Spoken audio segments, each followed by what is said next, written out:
Wow. Mà nè anh tình này ớt nó te mẹ nè.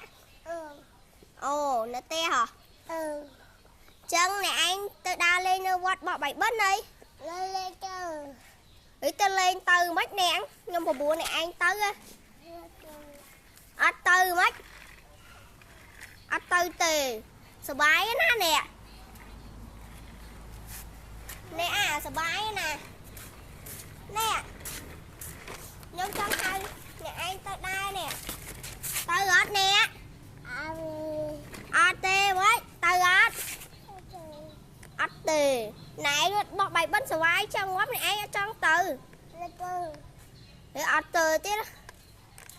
À lơn nhung bùa bùa ban nị đa tới nó nè. Bùa bùa nó. À lên nè.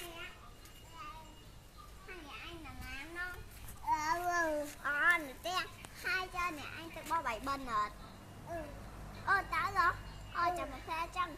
Ba nó chân bên nó nhưng lúc ăn một xe. À lên nè. Ra.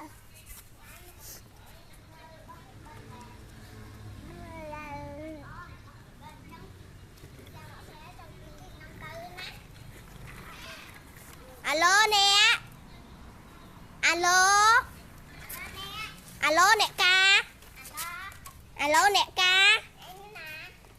Cái hai nè ca xong. Alo nè ca. Alo ca ca.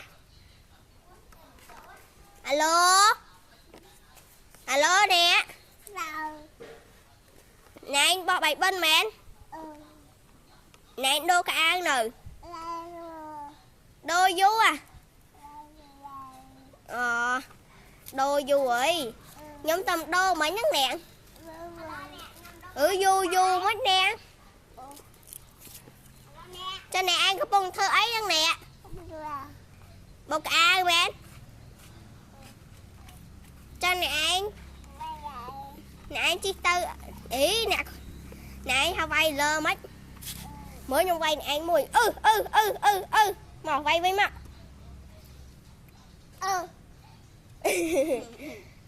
Đặt tiền đó. Vay đi đó. Dạ. Ê. Ôi dồi bay tôi sạp chài lỡ hơi.